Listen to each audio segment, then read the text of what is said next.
And what do you feel you yourself have learned from putting this course together? Um, Obviously, drawing from your wealth of experience. that once you put something out there, it's no longer yours. So it's very much about recognizing that the people that get together, the people that work together, the teams that are formed by doing this process, then they're gone. With this, I'm seeing the work that's being done by people elsewhere.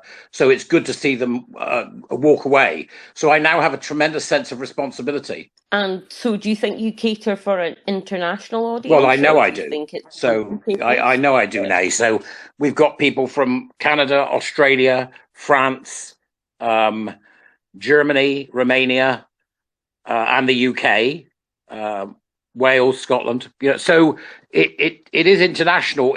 So, could you talk us through maybe a session within the course? Like, so you mentioned that it's like 7 weeks or 5 weeks. How does it work? So, if I decided to sign up for your course, Barry, what would I expect from your course? Well, what happens first is that the each seminar is approximately 2 hours, and you meet with me once a month for 12 months.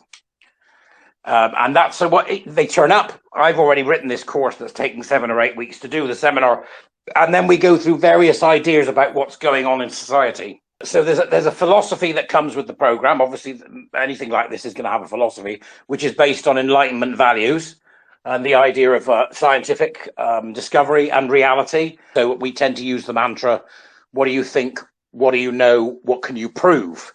So from that perspective, you would turn up for the first few weeks. People are obviously a little bit nervous, or they're, oh gosh, what is this? So it takes the first sort of 3 sessions over the first 2 months, the 3 sessions, to get equilibrium.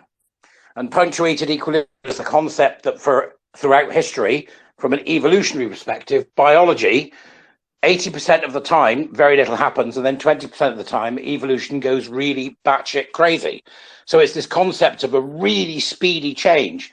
And I've adapted that idea to think about it from a technological cultural perspective, that actually we are now in the 20%, that the idea of status quo is gone.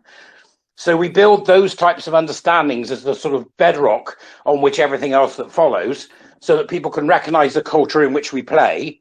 And then if recognizing the culture in which we play then helps you to build the narratives and the ideas that you want to be able to express, be that in your workplace, within your family, in a parents group, at a school, wherever it may be. So that's generally how it tends to work now. We've got people who are professors, we've got people who are retired librarians, we've got people who are who work in the media, we've got people who work in academia. So it doesn't have. It's not like I go, we need XYZ type of person. It's anybody can do this, anybody, because we practice differentiation. So that ensures that we find ways to explain everything to everyone, regardless of the level they're coming in at. And over time, we raise the level and everybody comes with us. That's how we deal with that. So it really is, it's more diverse than it was, and I'm very pleased by that. Just out of curiosity, how much sort of money are we talking? So the cost is £60 per month, which includes everything. So that includes all of the handouts. It includes your ability to attend the sessions, your presence in the WhatsApp group, which is managed for your particular team. So it's like joining a club, but a very, very loosely connected one. The point of the Warrior Teacher Program is we recognize that first and foremost, this is not political, it's culture, and politics is downstream of culture. So from our perspective, it's one person at a time. One person at a time. That's how we do this. And the message has to be spread in that way in order for it to get through the population. And it's probably, strangely enough, one of the quickest ways to do it, because the political way can take forever. If you remember, we were criminalized for many years as gay men, Gareth. You'll be more than aware of that. Well, We certainly it were. took 100 years to get that gone. I would say one-to-one would be the preferred way to do it for me. And from my perspective, of the way that I do it is I teach the people on the seminars to do the one-to-ones. So I'm not so much involved in the political side of it as, for example, others may be, such as the Gay Men's Network. Policy is not something that I can get involved in. I don't have any of the contacts for it, but I can have a group of my individuals that are on my course will come to me every month and say, okay, I spoke to, and now they get it. I spoke to, and now they get it. In any given kind of altercation, and this is no exception, There are 10% on one side and 10% of the other, and 80% of the population generally don't matter. So from my perspective, it's trying to influence the 80% that is the most important, because they're the ones that will follow whoever wins. I do have a follow-up question, but I suspect I might already know the answer to this, which is, I know a lot of your funding is by people to the Winning Mindset program. Have you ever thought of approaching independent organizations or charities or government bodies for funding? Well, if you did, what was the reaction? I've actually created a notebook, a OneNote, full of various places that you can apply to, but the process is murderous. My biggest problem is time, Gavin. So until I get to a certain point with these Winning Mindset for Warrior Teacher seminars, and there's enough income coming from that for me to be able to go, right, I can now take this time to do X. Well, I could, in theory, apply to the lottery and say, right, okay, I want 200 grand so I can make this bigger, and see what they say.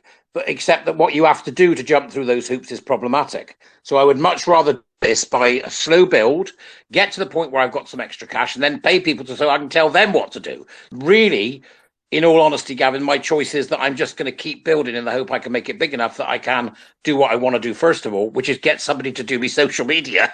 And when that happens, then I've got time to do other things.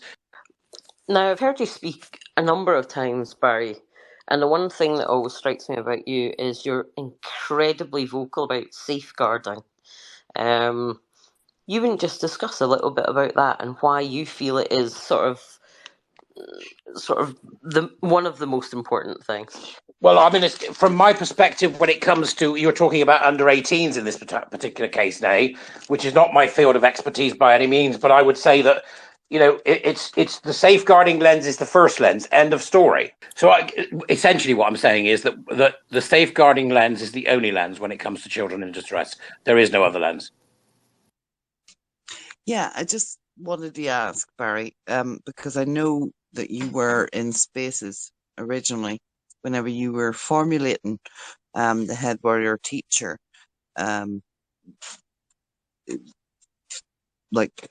group. Do you think that helped you? And I wanted to maybe reiterate that people who are in these spaces had helped you to formulate your way of being when it came to the Head Warrior Teacher place. Hello, Belfast. How you doing? It's good to hear your voice. How are you? Well, indeed. Yes, I mean, I started going into spaces and holding a couple of spaces to find out what the general view was and what people thought. And yes, that proved useful in shaping the offering. Spaces were really understood as well as they are now. So a lot of them just degenerated. You must remember that. They degenerated into nonsense. And you keep getting interrupted by nightmares. So that, in the very, you remember Belfast, in the very early days, they would descend into chaos quite often. Yes, they would do. But what I did notice was that you took the best of those spaces and put them into your own way of being. I remember you sending me your plan for the Head Warrior Teacher course, and that was fantastic. So I just wanted to give a bit of positivity to people who are on these spaces who think they're not doing any work, because I know that helped you formulate certain things. Well, you make an excellent point about the nature of collaborative endeavors, and we talk about this on the program as well, the difference between collaborative and collectivist. And that's what we should be doing. We should collaborate with others, talk with others, and nick everything so you can use it and do something with it that's going to be positive for the battle. Next. When I first started to get involved in this nonsense and I was writing stuff up and writing things down way before I even started thinking about the program, what was surprising to me was when I would see other men speak on video on YouTube or on interviews, and they had the same conclusions as I did, which told me that what we were doing was a collaboration. It wasn't coming from somewhere else. It was actually something that was organically emerging. So what we do is we come together over a particular issue. It could be any number of things that you want to discuss, but the teams will form and will be quite feisty, and then will fall apart again quite quickly thereafter. And that's part of this kind of collaborative grassroots movement that we're seeing. My feeling is, what I don't want to build is any kind of monolith. I don't like, I'm not a big fan of big organizations, because they all eventually, when they get big enough, it takes a long time, they all tilt towards corruption. So we will collaborate over certain things. I've got some of the warrior teachers are currently looking, for example, at Advanced HE, which is an organization that seems to hold an enormous amount of power within the scientific structures, right at the top of policy. So it's very much collaborative. Yeah, you are a team, but often not for long. It could be for 24 hours. So the idea of building a collective, I have a problem with that. It's got to be a collaborative. Oh, thank you. I have one question that was sent to me, and it was a question about anonymity. I can never say that properly. Oh, I know her well. Yeah, anonymity. I've known her for years. Yeah, it's a question about how your program works with that. Can people do that with and remain anonymous? No. So if you're 9 people, say, or 5 people who are on this particular seminar every month, and there's one of you that's anonymous, how do we know who you are? Chris, you have a question? Yeah, because I messaged you when Barry was talking earlier on, but I guess you didn't see it. I just had a question about the cost. How many months? It's £60 a month, but for how many months? Right. So if you're going to do the whole thing, it's 12 months, Chris. Yeah. But there's a reason I do it at 60 quid a month. It's so that if you aren't happy, don't like what I'm doing, or just have something come up in your life that means you can't do it anymore, you can just walk away.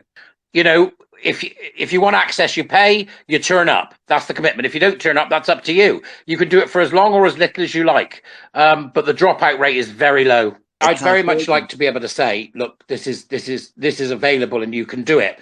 The only caution I would have on this one would be there would have to be something, a £5 or a £10, because when people don't pay for it, they forget and don't come. Oh gosh, yes. Oh yeah. I don't dismiss that there should be some cost. It's just that £60 a month for some people is quite a lot of money. It's a serious amount of money. I mean, the difficulty is, and then you've got to find them. And then you've got to verify them. There's a lot of work involved in doing that as well. Now, if somebody else wanted to do that for me and they messaged me and said they would, that might be a different story. Let's think about it on a grander scale for a second, Belfast. There's an organisation called the UKRI, which is the funding body for all academia. And they've now managed to get an EDI board in there, which has said that EDI must take up 20% or more of the funding bid. So they're spending a quarter of our budget that should be funding academic and STEM subjects on nonsense. And it will be critical race theory, it will be queer theory, it will be gender ideology. You've got to be trans inclusive, you've got to be this, you've got to be that. I mean, the hurdles they put up are unbelievable, because they are the thieves of time. So EDI has a certain set framework that we're supposed to work to.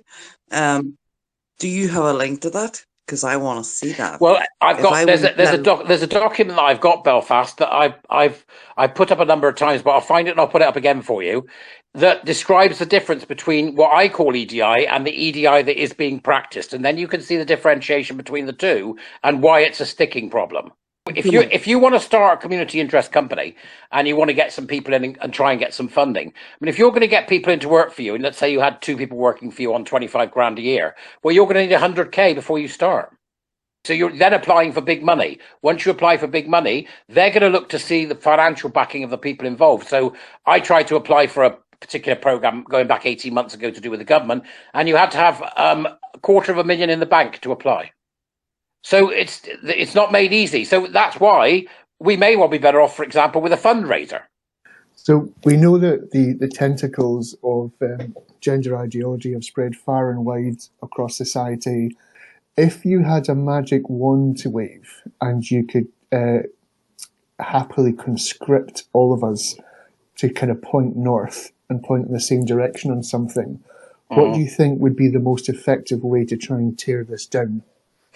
Right. Well, I would have to say, Gavin, that I want to go up another level, which is the problem is critical social justice. It's not just gender.